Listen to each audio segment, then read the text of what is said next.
Grief is well boring, right?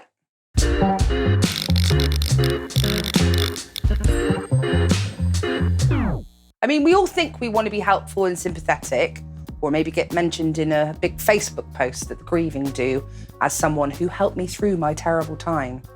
But do you really want to hang out with someone that you just cannot cheer up no matter what? Absolutely no way. My sister died of a brain tumour in 2011.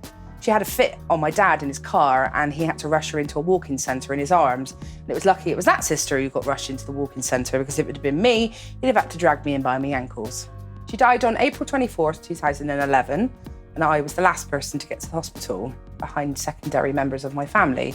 I remember being really peed off that there were so many people in the room with us. Felt like there was no privacy. And why the F was I the last? She was my sister. There was only 2 years difference, and she and I danced together for 10 years. We shared a room together for 10 years, and she was the one who protected me from bullies at school. They say that the only two things in life you can be sure of are death and taxes, and I find it really funny that you don't get taught about both at school.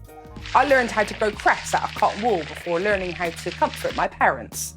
I learned how to put a condom on a banana, but I don't know how to talk to my brother about my sister. I'd rather cry on a stranger on a bus than hear one more person ask, "Are you okay?"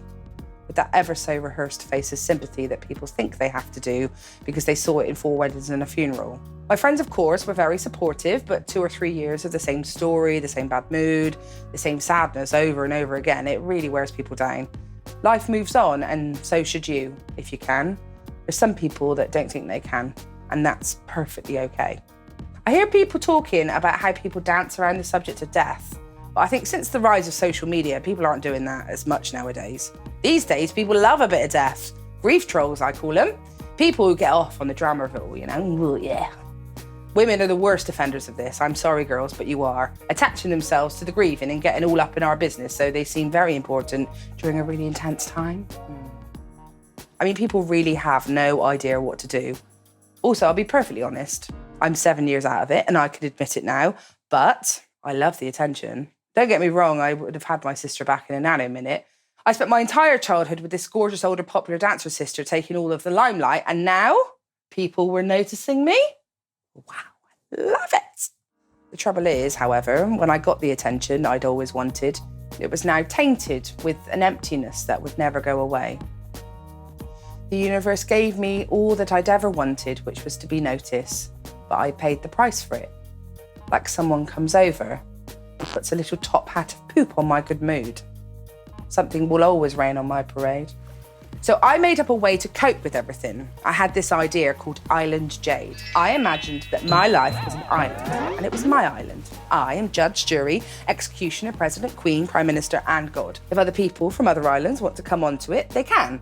But there is a list of rules, and if they don't adhere to the list of rules, then I won't let down the drawbridge. I'd say that grief has given me a sort of incredible Hulk level of strength. The worst thing that could ever happen to me has happened now. It means I'm indestructible, even when I am vulnerable. I call it Special Club. It's a really terrible way that you get into the club, but once you're in, it's like you know. Like the Freemasons, but our secret handshake is a hug, a knowing nod, or a wink.